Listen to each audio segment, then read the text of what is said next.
नमस्कार, वक्त टीवी देख रहे हैं आप। मैं हूं आपके साथ स्वाति रजक। आज हम मौजूद हैं डॉक्टर हरि सिंह गौर विश्वविद्यालय में। आज का हमारा मुद्दा है बैचलर्स ऑफ फाइन आर्ट्स के बारे में जानने का, जिसके बारे में हमें बताएंगी साक्षी अहरवाल जी।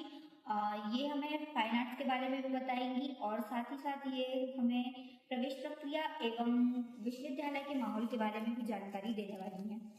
आज हम इनसे बहुत सारे प्रश्न पूछने वाले हैं। तो साक्षी जी से हमारा पहला प्रश्न ये है कि ये जो फाइन आर्ट्स आपका सब्जेक्ट है, यह सब्जेक्ट बहुत सारी यूनिवर्सिटीज में भी शायद नहीं होता है, तो इस सब्जेक्ट के बारे में आप हमें थोड़ी सी जानकारी दीजिए कि ये क्या है और कितने वर्षों का है। बैचलर ऑफ फाइन आर्ट्स, जिसको हिंदी में ललित कला कहा जाता है, ये कोर्स 4 वर्ष का होता है और इसमें कई प्रकार के सब्जेक्ट्स होते हैं। जिन बच्चों को कला में आगे जाना पड़ता है, ये सब सब्जेक्ट्स उन्हीं के लिए हैं।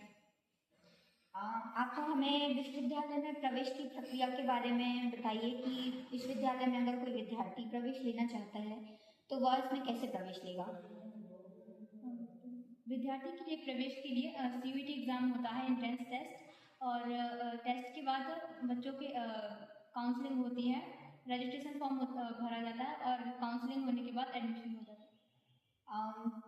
आपने बात काउंसलिंग और रजिस्ट्रेशन की तो क्या आप हमें बता सकती हैं कि अभी जो इस वर्ष प्रवेश होने वाला है उसमें रजिस्ट्रेशन कब से शुरू हो रहे हैं।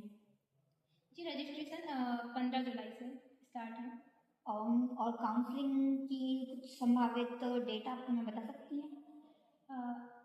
इस महीने की लास्ट तक स्टार्ट हो जाएंगे। और आपका ये जो विभाग है, इस विभाग में विद्यार्थियों के लिए कितनी सीटें उपलब्ध हैं। अभी तो 25 सीटें उपलब्ध हैं। और आपका जो डिपार्टमेंट है ये काफ़ी क्रिएटिव है, तो इस क्रिएटिव विषय को लेने के लिए क्या विद्यार्थी के अंदर कोई खास योग्यता होनी चाहिए। हाँ, मतलब इस एडमिशन के लिए बच्चों के लिए प्रैक्टिकल स्टार्ट हो गए हैं और होने भी चाहिए। इससे बच्चों को पता भी चल जाता है कि बच्चा अपने खुद से ही ले रहा है सब्जेक्ट या फिर उससे किसी ने कहा है कि ये लेने के लिए। चलिए, धन्यवाद आपका। और आप हमें ये बताइए कि इस विश्वविद्यालय का माहौल कैसा है। इस विश्वविद्यालय का माहौल काफ़ी अच्छा है। कई प्रकार की सुविधाएं भी हैं यहाँ पे, जिसकी जो बच्चे दूर से आते हैं उनके लिए हॉस्टल वगैरह बनाया गया है। अच्छा, आपने बताया हॉस्टल यहाँ पर बनाया गया है, तो क्या आप हमें हॉस्टल के बारे में जानकारी दे सकती हैं, क्योंकि कुछ विश्वविद्यालयों में देखा गया है कि हॉस्टल्स जो होते हैं वो 12% बेसिस पे मिलते हैं, तो क्या यहाँ पर भी 12% के बेस पर ही बच्चों को हॉस्टल दिए जाते हैं या फिर दूरी के हिसाब से। जी, यहाँ पर दूरी के हिसाब से बच्चों को एडमिशन दिए जाते हैं। जैसे गर्ल्स हैं तो गर्ल्स 300 किलोमीटर की दूरी पर जो है उनके लिए एडमिशन मिल जाता है और बॉयज़ के लिए 500 किलोमीटर की दूरी रखी गई है। और ये जो विश्वविद्यालय है ये पहाड़ी का ऊपर बना हुआ है, तो यहाँ पर सुरक्षा व्यवस्था कैसी है, विशेषकर छात्राओं के लिए।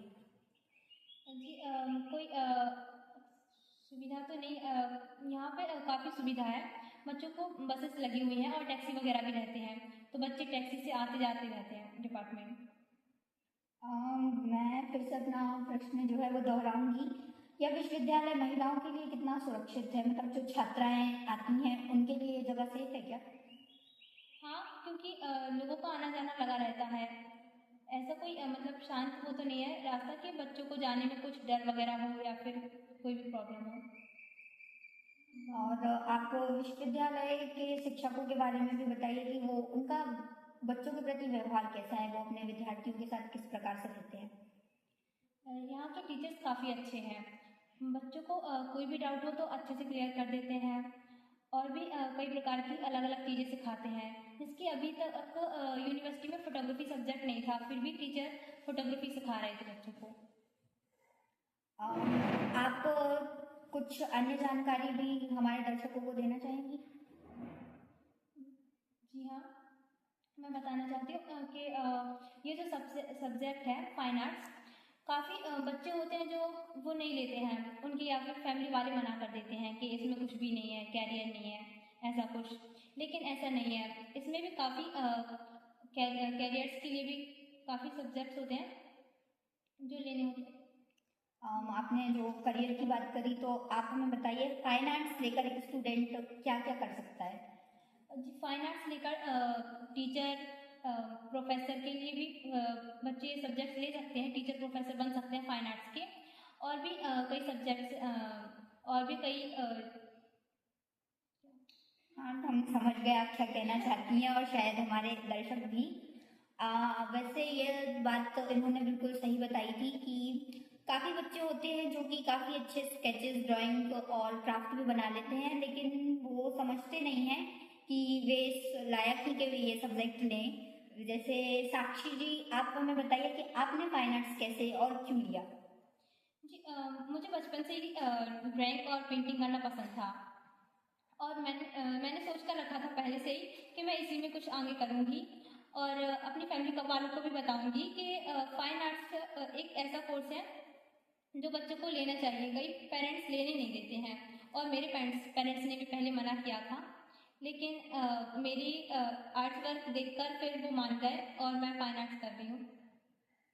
चलिए, हमें जान के बहुत खुशी हुई कि आप ललित कला में के इस विभाग का हिस्सा हैं और आपने हमें इतनी महत्वपूर्ण जानकारी दी। आपके इस कीमती वक्त के लिए धन्यवाद। आगे की जानकारी और भी विभागों की जानकारी देखने के लिए देखते रहें वक्त टीवी। धन्यवाद।